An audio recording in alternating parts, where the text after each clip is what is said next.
9-ի առավոտյան Հայաստանի Սովետական Սոցիալիստական Հանրապետության իրավապահ և գրեթե անմիջապես կուսակցական վերնախավերը կարիերայի ծանր պահ ապրեցին։ Լուր հասավ, որ թալանվել է ՍՍՀ պետբանկի հայկական գրասենյակի դրամապահոցը։ Պակասում էր 1,525,000 ռուբլի։ Աստղաբաշխական գումար սովետական մարդու համար։ Միությունում լեգենդար Լյոնկա Պանտելեևի ժամանակներից նման բան չէր եղել։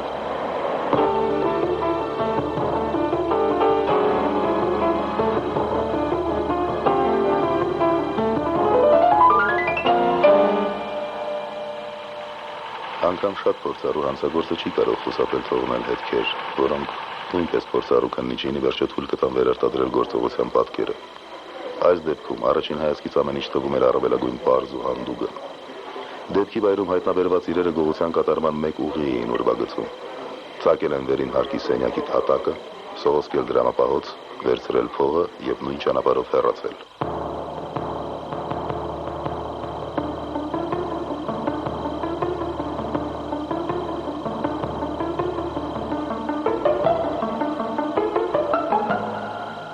Առաջի տպավորությունը այն էր, որ բոլոր նպաստավոր պայմանները ստեղծված էին հանցագործություն կատարելու համար։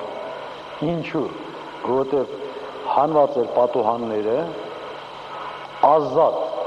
ցանկացած քաղաքացի կարող էր հանգիստ մուտք գործել հենց այդ սենյակը, որի տակը գտնվում էր պահեստարանը հենց փողերի։ Իմ կարծիքով, որպես քննիչի, դատողություններ անելու պահը չէ տեղազնության ժամանակ, այն առումով, որ տեղազնության ժամանակ պետք է քննիչի տեղազնությանը մասնակցող մյուս մասնագետների ուշադրությունը լինի միայն այն հանգամանքի վրա, որ դեպքի վայրը ռեալ ներկայացվի արձանագրության մեջ, մանրամասը ներկայացվի։ Իսկ հետագայում արդեն զննությունը ավարտելուց հետո նոր վերլուծության ենթարկվի, թե ինչ է կատարվել։ Իմ առաջի տպավորությունն այն էր, որ անցքը բացվել է, այդտեղից մուտք են գործել եւ իջնելով ցած գումարը տարել են, բայց դա կարող է նաեւ լինել իմիտացիա, այսպես ասած։ Այսինքն գումարը տարվում է առաջի հարկի սենյակից, ինչ որ մի ձևով, սակայն վերևը անցք է բացվում եւ ցույց տալու համար, որ ինչ որ ուրիշ մարդիկ եկան եւ անցքը բացեցին։ Սովետական մեծ երկիրը կարող էր իրեն թույլ տալ հանցագործության բացահայտմանը ահռելի ուժ ուղղել։ Առաջադրված տասնյակ վարկածները ստուգելու համար ստեղծվել էին քննչական, փորձագիտական բազմամարդ խմբեր, որոնք չունեին նյութատեխնիկը կամ որևէ խնդիր, բայց որոնք քիչ է ասել, թե պարտավոր էին գտնել գողերին։ Պրոցեսը այնպիսին էր, որ եւ նյութական միջոցներ չէին տնտեսում, որտեղ բազմաթիվ գործողումներ, փորձագետների խմբերի տեղափոխել Մոսկվա, Խարկով, եւ այս տեսակետից ամեն ինչ արվում էր, որպեսզի քրեական գործը իրականում շուտ բացահայտվի եւ հանցագործները պատասխանատվության ենթարկվեն։ Որպեսզի ծավալը մոտավորապես պատկերացնելու լինեք, ասեմ, որ քննությունը գնում էր բանկի շենքի կառուցումից սկսած 30-ական թվականների կեսերից, երբ որ այդ շենքը կառուցվել է, այն բանվորները, ովքեր որ անցել են այդ շենքի կառուցման վրա աշխատել դրանց եւ դրանց հարազատների կապերը ուսումնասիրելուց մինչև մեր օրերը, մինչև ասենք դեպքը կատարվել է։ Ու այդ ոչ միայն աշխատակիցներ, այդ աշխատակիցների բանկի հետ առնչվածներ եւ այլն, դրսի քրեական աշխարհի ներկայացուցիչների, այդ թվում նաեւ օրենքով գողերի շրջանում գաստրոլորների, այսպես կոչված վարկածը կար։ Տեղազնությունից դատավճիռ քննության նյութերն ամփոփված են 2-300 էջանոց 48 ստվարածավալ հատորներում։ Դրանք հետաքրքիր ու մոռացված շատ իրողություններ են հիշեցնում։ Օրինակ, որ պարտադիր միջնակարգ կրթությունը միֆ էր։ Գործի շրջանակում հարցաքննվածների մի զգալի մաս, այդ թվում պահպանություն իրականացնող գրեթե բոլոր միլիցիոներները ունեին 7-ամյա կրթություն։ Կան, որ համատարած բարեկեցության երկրում Հայաստանյան պետբանկում միջին աշխատավարձը ընդամենը 40-50 ռուբլի էր։ Մեր նկատած նվազագույնը 12 ռուբլի էր։ Ինչպես էին մարդիկ կարողանում ապրել նման աշխատավարձով, թող բացատրեն այլք, ովքեր այսօր տառապում են այդ օրերի կարոտով։ Իսկ մեզ համար այդ դրվագը նշանակալից է նրանով, որ քննիչներին դրդել է ավելի հիմնավոր զբաղվել գողությանը բանկի աշխատակիցների հնարավոր առնչության վարկածով։ Դեպքից մոտ 10 ամիս անց կպարզվի, որ Նիկոլայ Ղալաչյանը օժտված էր լսածը հեռահար վերլուծելու եւ արագ որոշում կայացնելու ունակությամբ։ Նրա ներկայությամբ ընկերներից մեկը, բանկի աշխատակից Զավեն Բաղդասարյանը, խմած վիճակում բերանից թռցնում է, որ մեծ փողեր է տեսել եւ գիտե, թե դրանք որ սենյակում են պահվում։ Կոլյան նրան առանձին հարցուփորձ է անում եւ տնտեսագիտականի նորաթուխ շրջանավարտին լուսավորում, թե ինչ բան է իսկական կյանքը, որը հաստատ սպասում է իրենց։ Համոզված է, որ կլներ էլի։ Որովհետև ասենք դե Կոլյան մեծ փորձ ուներ էլի։ Մեծ փորձ ուներ։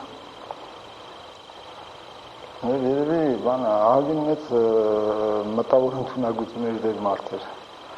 Բացի ասենք ոնց անցագործ կյանք ասելով ոնց հասկանում էր, կյանքը լավ էր հասկանում, բացահայտել ուներ մեծ հնարավորություններ ուներ։ Իր անցյալից ահագին բան գիտե եւ համոզված է, որ կարող էր ինք անել։ Դե երևի ակա հիմի որ ճիշտ ասեմ, երևի այդ սպորտային ինտերես էր երևի, չգիտեմ։ Այդ գողություն կատարելը, որ ասենք ես ցանկություն ունեի գողությունով ապրեի, ես ինձ էդի ճիշտ չէ երևի։ Պրոստը երևի երիտասարդական հետաքրքրություն է, չգիտեմ։ Ասին իրեն ենթարկելու կարողությամբ Նիկոլայ Ղալաչյանը կարող էր հարուցել պրոֆեսիոնալ հոգեբանի նախանձը։ Պատմում է, որ 7-ամյա կրթությամբ 26 տարեկան այդ երիտասարդը, չնայած ծանր մանկությանն ու փոքրուց հանցագործ աշխարհի հետ շփումներին, խոսքում հաճախ էր մեջբերում դասականներին։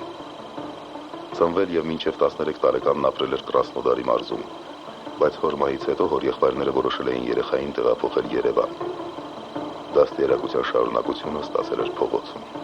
Նույնպես պատմում են, որ խառնվածքի բերումով Կոլյան անձամբ չէր մասնակցի այդ կարգի ռիսկային գողությանը։ Բաց այդ դեպքում նա պետք է լիներ կասկածից դուրս, անհերքելի ալիբիով ապահովված։ Նա պետք է գտներ գործընկեր, որը կլներ առավելագույն հուսալի եւ բացարձակ կառավարելի։ Կոլյայի համար Զավենը ոչ մեկն էր, ոչ մյուսը։ Ինքը ինձ ասում էր, որ պետք է ասենք մոտ 300,000 ռուբլի տարի ինձ, ես գործից հրաժարվեի, գործը տայի ջան։ Հենց այդ ժամանակվանից էլ վիճաբանությունը սկսավ եւ հրաժարվեցինք ընդհանրապես գործանելուց։ Կոլյայի ընտրությունը ի վերջո կանգ առավ արյունակցի վրա։ Ֆելիքսի հետ նրանք երկու եղբոր թոռներ էին։ Մտավոր միջին ունակությամբ ֆիզիկապես ամուր, պարբերաբար փողի պակաս զգացող Ֆելիքս Ղալաչյանը Կոլյային թվաց հենց այն անձը, որն ի վիճակի էր իրականացնել իր դրած բարդ խնդիրը։ Զավենը ճշգրիտ նկարագրել էր սենյակների դասավորությունը, Կոլյան ինքն էլ մի քանի անգամ եղել էր նրա մոտ, այնպես որ լավ էր պատկերացնում ինչ եւ ինչպես պետք է անել։ Դրան սակայն կանդրադառնան քիչ անց, ավելի ճիշտ գործողության հեղինակներն իրենք ամեն ինչ տեղում ցույց կտան եւ կբացատրեն։ Դառնան գողությանը հաջորդող առաջին օրերին։ Բանկից անհայտացած սերիաների թղթադրամները սկսեցին երևակվել բավականաչափ արագ։ 250-անոց Սպիտակի շրջանում առևտրական ցանցից միլիցիան արգրավեց դեպքից արդեն 6 օր անց, օգոստոսի 15-ին։ Եվս 10 օր անց Մոսկվայի Օժերելիա խանութում հարավցու արտաքինով մեկը 1142 ռուբլու զարդեղեն է գնում։ Վճարում է 1150 ռուբլի, բայց նկատելով վաճառողի փոքր հապաղումը փախչում է, գումարը թողնելով դրամարկղում։ Վաճառողները ներկայացված լուսանկարներում չեն ճանաչում իրենց հաճախորդին։ Հետաքրքիր է, որ դեռ 25 տարի առաջ ռուսները արտաքինը նկարագրելիս օգտագործել էին կովկասյան ծագումով մարդ բառակապակցությունը։ Իսկ Երևանում քննություն ընթանում էր իր կարգով։ Առաջին անգամ անցկացվել էր այսպես կոչված իրավիճակային փորձարարություն, որի համապատասխանությունը հետագայում 100%-ով համընկավ հանցագործության իրական պատկերին։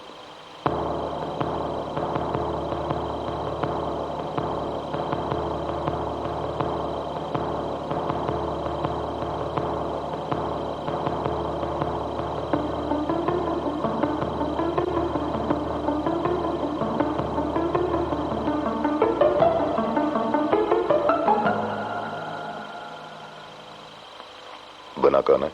որ հարցակմվում էր հնարավոր առնչություն ունեցողների շատ լայն շրջանակ, հարյուրավոր մարդիկ, որոնց մի մասը դառնում էր կասկածյալ, փոքր մասն էլ մեղադրյալ։ Հատկապես բաժին հասավ պահպանություն իրականացնող միլիցիոներներին։ Ամեն ինչ թույլատրված էր միայն պահանջում էր բացահայտել հանցագործությունը։ Բռնությունների կիրառման դեպքեր նույնպես եղել էր, որը ասեմ, խորհրդային միության ժամանակ չկար, այսպիսի երևույթ չկար, որ մեկին ծեծեին իր չկատարած հանցագործությունը որպեսզի վերցնել իր վրա։ Ծեծում էին, համոզված լինելով, որ ինքն է որպեսզի խոստովաներ։ Նախքան շարադրանքի ամենագրավիչ մասին անցները չեմ կարող չտրվել գայթակղությանը կատարել մի քանի մեջբերում։ Քննիչը հարցաքննում է բանկի երիտասարդ աշխատակցուհիներից մեկին։ Պատմեք ձեր ընկերական, բարեկամական եւ ինտիմ սիրային կապերի մասին։ Աղջիկը պատմում է։ Նկարագրում է, թե ում հետ եւ քանի հոգով էին գնացել Գառնու ճանապարհին գտնվող մի խորովածանոց, քանի շիշ օղի էին խմել եւ հետո ինքը ուշ ժամին վախենալով տուն վերադառնալ, պապան կջղայնանար։ Համաձայնվում է գիշերել իր դասընկերոջ մոտ։ Մենք քնեցինք մի անկողնում, բայց ինտիմ ոչ մի հարաբերություն չենք ունեցել։ Ոչ մի անգամ սեռական կյանքով չեմ ապրել եւ հաստատում եմ, որ ես օրիորդ եմ։ Ցուցմունքը գրում եմ անձամբ, ճիշտ է, որի համար ստորագրում եմ։ Սա մեջբերում էր բանկի գործի քննության նյութերից։ 75,000 ռուբլու 25-անոց, 250,000 ռուբլու 50-անոց, 1,100,000 ռուբլու նոր չօգտագործված հարյուրանոցներ եւ ընդամենը 100,000 ռուբլի մաշված 10 անոցներով։ 1,525,000 ռուբլի ընդհանուր արժեքով գումար էր տարվել բանկի դրամապահոցից։ Քննչական խմբի համար արդեն կարճ ժամանակ անց ամենագենսունակ այսպես կոչված սպասողական բարկացներ։ Ենթադրվում էր, որ գողերը նախ կծախսեն հնամաշ 10 անոցները, այդպես ավելի ապահով է, իսկ խոշոր դրամների հերթը վաղ թե ուշ գալու է։ Դրանց սերիան եւ համարները ուղարկվել էին միության բոլոր ֆինանսական ու խոշոր սպառողական հանգույցներ։ Տեղերում պարզապես պետք է լինեին ուշադիր։ Բայց դեպքից 9 ամիս անց 78 թվականի մայիսին Ուզբեկստանում 20,000 գողացված ռուբլի բարեհաջող փոխարկվում է ներքին փոխառության 3% պարտատոմսերի։ Մի քանի ռուբլի էլ դրամայրային վիճակախաղի 30 կոպեկանոց տոմսերի։ Բայց 1.5 միլիոն ծախսելը հեշտ գործ չէ։ Կյանքն էլ դժվար է անցկացնել գավառական հեռուներում փող լվանալով։ Հայաստանյան պետբանկի փողերի հերթական խմբականակը պետական պարտատոմս է դառնում արդեն Մոսկվայում։ Սակայն մայրաքաղաքի դրամարկղներից մեկում Գանձապահը որոշում է ստուգել թղթադրամների սերիան։ Գնորդը ռուսական արտաքինով մի երիտասարդ։ Փողը թողնելով դիմում է փախուստի։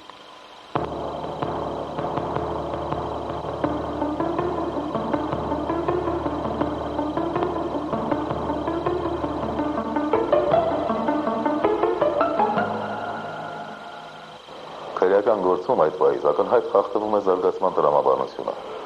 Առաջին անգամ հայտնվում են անուններ՝ Վլադիմիր Կուզնեցով, Նիկոլայ եւ Ֆելիքս Ղալաչյաններ։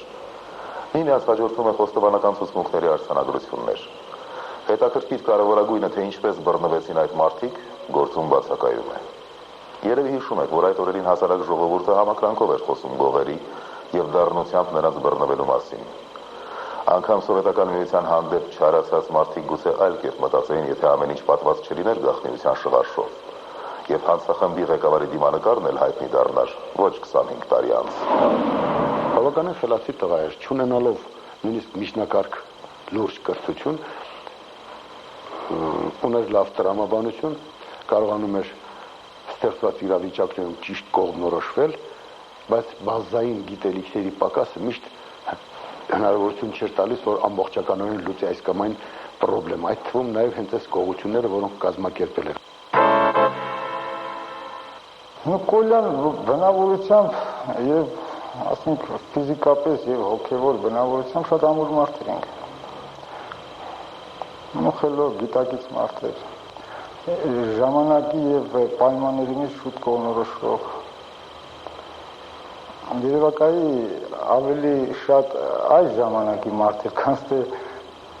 կոմունիստական, այսինքն այդ տարիների ժամանակի մա, որովհետեւ այն ժամանակ երևի հոգեկան աշխարհը բոլորի մոտ ավելի բարձր մակարդակի վրա էր, ազնվություն կար։ Իսկ Կոլյայի մոտ երևի բանը, ես ուշ իմացա, ուշ հասկացա, երևի փող ավելի մեծ դեր էր կատարում, քան թե մարդկային ազնիվ հարաբերությունները։ Շատ մեծ վրեժով էր լցված մարդկանց նկատմամբ։ ըստ երևույթին ես գալիս եմ այն հետևության, որ դա իր մանկությունից եկող այսպես վիրավորանքեր, որ մեջ է նստած էր։ Ահա այդ նկարագրով երիտասարդներ, որ նախագծեց եւ իրականացրեց զարգացած սոցիալիզմի երկրի ամենաաղմկոտ գողությունը, որի դետալներին, չնայած տվյալ եզակիությանը, քնչական խումբը դժվարությամբ էր հավատում։ Մասնավորապես այն բանին, որ մարդը կարող է սողոսկել 31 սանտիմետրը 34-ի վրա բացված փով։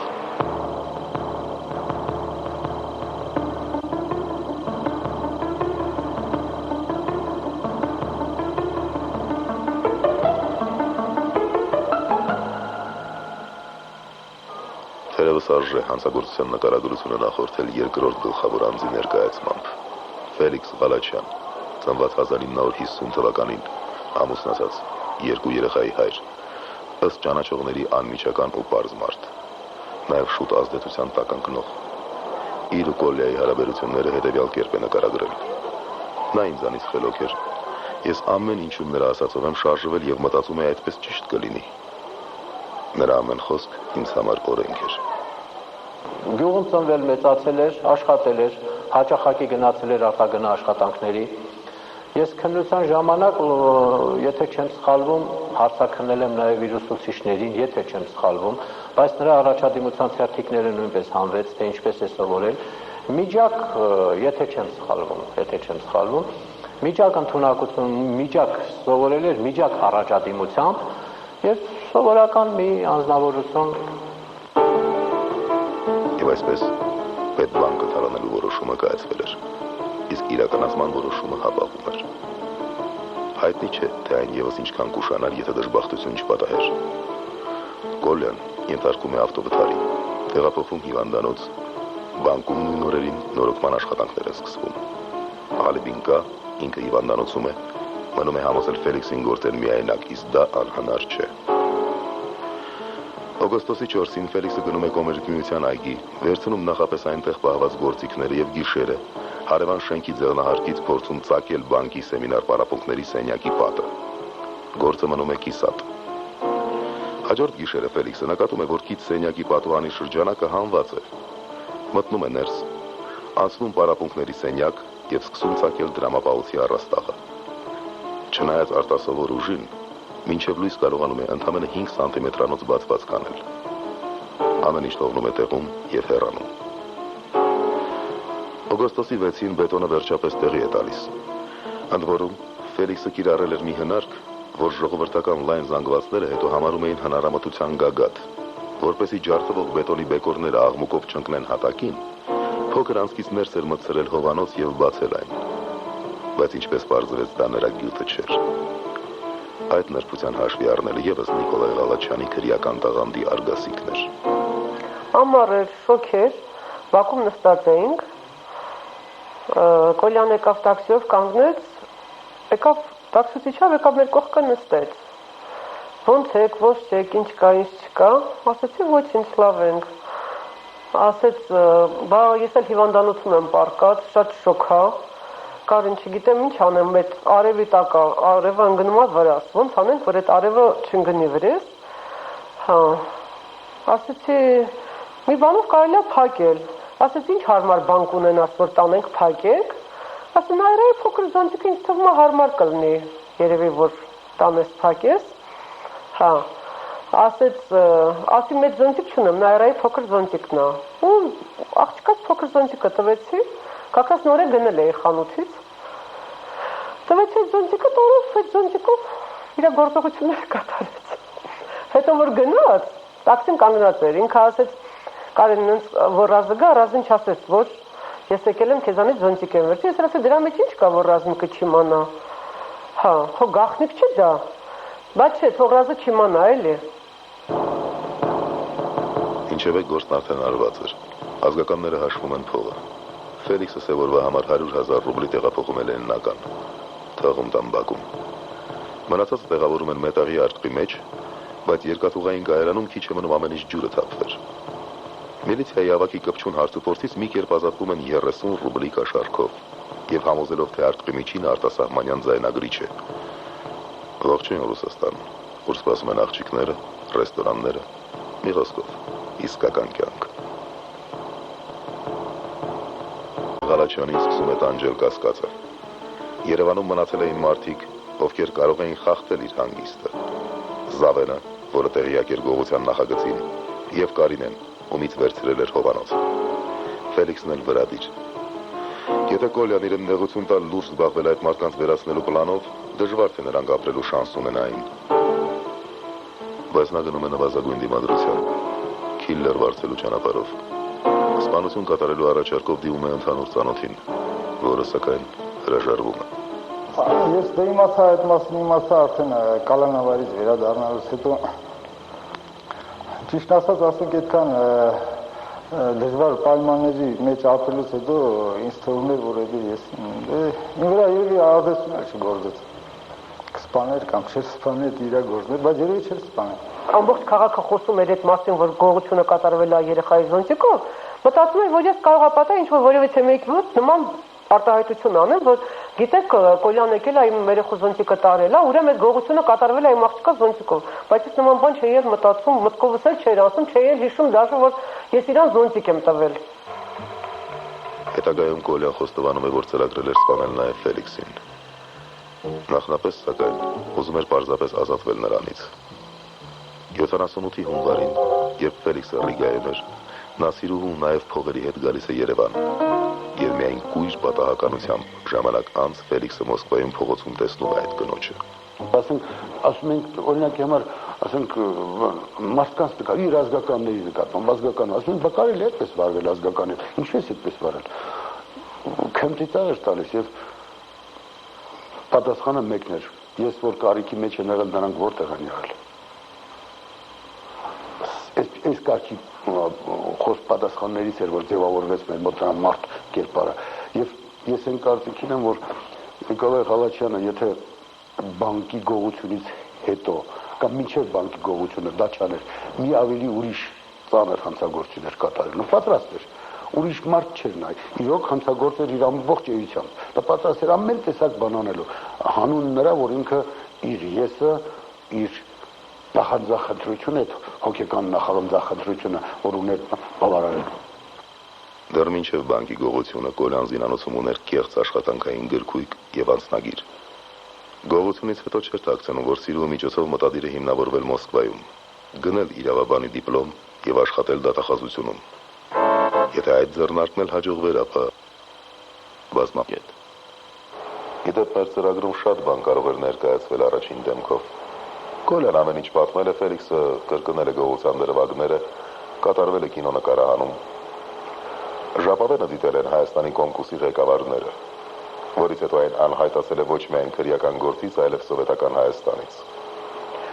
Ամենայն հավանականությամբ հանգրվանել է մոսկովյան միջանցքներում, երևի ճիշտ այն գաղտնիքի կողքին, թե ինչպես բացահայտվեց այս գործը։ Մի բան հաստատ է։ Բռնվել են ոչ Մոսկվայում փոխփոխելու պահին, ինչը պնդում է ժողովրդական բանահյուսությունը, որովհետև 3%-անոց պարտատոմս գնող այդ ռուս երիտասարդը, Կոլյայի սիրուհու եղբայր Վլադիմիր Կուզնեցովը, կարողացել է փախչել։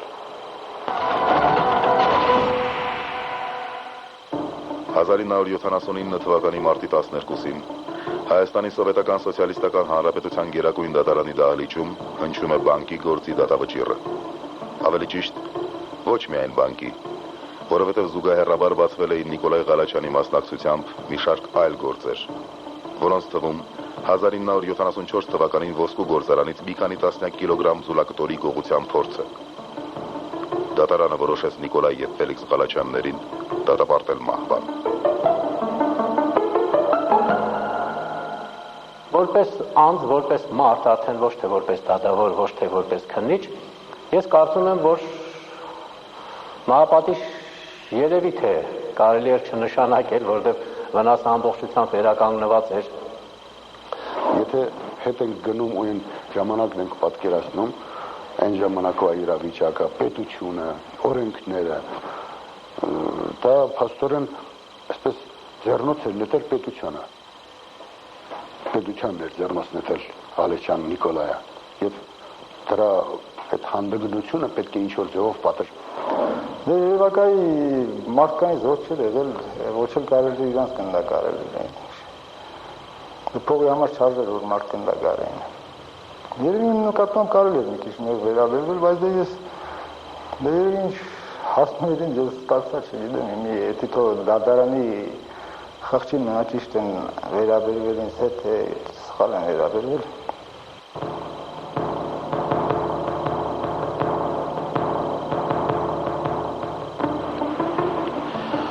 Ես ընդունում եմ իմ կատարած ծանրագույն հանցանքը, զղջում եմ եւ խնդրում ինձ հնարավորություն տալ իմ մեղքը քավել, եթե դա հնարավոր է, իմ նկատմամբ ստեղծված վատ անունը համբավը փոխելու։ Սա Ֆելիքսի վերջին խոսքն է դատարանում։ Իմ պաշտպանը ինձ ճիշտ չպաշտպանեց, իմ հարազատները նրան վարձատրել էին, որին ես արժանի չէի։ Ես դատական կոլեգիային խնդրում եմ, որ ինձ դատապարտի մահապատժի ոչ թե գնդակահարության միջոցով, այլ կախաղան բարձրացնեն ՍՍՄ պետբանկի հայկական գրասենյակի դիմաց։ Մարդկային չգիտեմ որ զգացմունքի թելադրմամբ ասել է Կոլյան։ Սակայն որոշ տեղյակ մարդիկ համոզված են, որ այս պատմության վերջակետը հավանաբար այն չէ, ինչ հնչել է դատարանի դահլիճում։ Կհանդիպենք մեկ ամսից քրեական հաջորդ պատմության մանրամասներով։